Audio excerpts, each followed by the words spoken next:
We all know age discrimination is illegal, but for some of you who are watching this who have a lot of great work experience, you may be feeling like something a little fishy is going on because you're highly qualified for a job, you've been applying, but you're not hearing back from these companies. So how do we avoid ageism while we are applying and interviewing for jobs? Well, first, let's start with your resume and your LinkedIn. On both of these, you're going to want to avoid putting all of your work experience on there. You only really need to list what is recent and relevant. As a general tip, I don't think anyone needs more than 15 years being shown and talked about on their resume, especially if all of it is in similar industries and doing similar things. The reason you don't need to have more than 15 years of work experience on your resume is because, number one, it would make your resume way too long. And as a tip from a recruiter, you don't need a resume that's any longer than 2 pages, no matter how long you've been working. And if you're covering more than 15 years of work experience on your resume, some of it's going to be redundant. Next, while you are updating your LinkedIn and your resumes, make sure that you do not put the year that you graduated with your college degrees, because obviously they'll know exactly how old you are if you put when you got your master's, your PhD, or your bachelor's. So that's a really key mistake that a lot of people make that could lead to potential age discrimination. And while we're on that topic, make sure all of your summary statements at the top of your LinkedIn and the top of your resume also don't say how much years of work experience you have. Next, make sure you are applying for the right level of job that you want to get. A lot of times people may mistake age discrimination for the fact that they're actually applying for the wrong level job within a certain company. Now, a really common example that I can give in the tech industry is that directors at companies like Google, Meta, Amazon, Apple, director at those tech companies means very different things than how the rest of the world and the rest of the industries typically use the term director. So a director at a Meta, FANG type company is typically the equivalent of a vice president at most other companies. So that's just one example of how people may believe they're being discriminated against, but they actually are applying for the wrong level job. So to figure this out, I would look at the minimum qualifications that are posted in a job description. And you're going to take those number of years that they list there and add 3 to 5 years on top of that. That's their typical target candidate that they are looking to hire.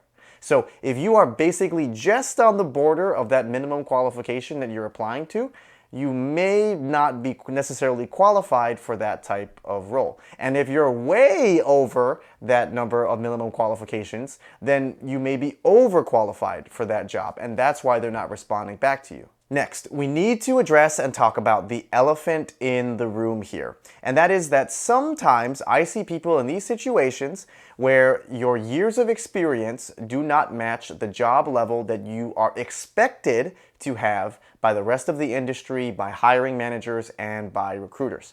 For example, if you are an engineer with 30 years of work experience, we would expect you to at least be at the principal level, or maybe even a director or even senior director level.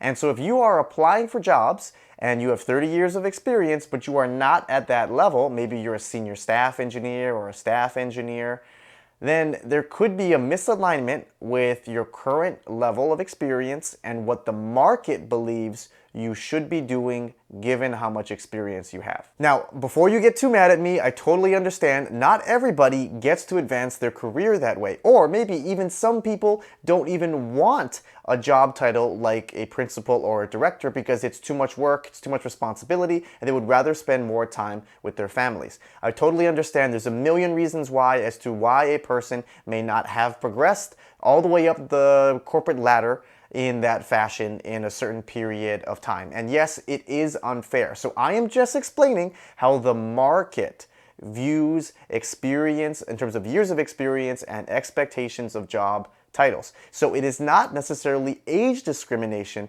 but it's more of an expectation given the amount of years of experience that a candidate has when they apply to a job. All right, so how do you handle this type of situation? Well, the good thing is that since you have a lot of years of experience and have a lot of accomplishments in the industry, you can leverage your network to get you interviews and opportunities that you may not be getting because of how people are looking at your resume when you're just blindly applying online.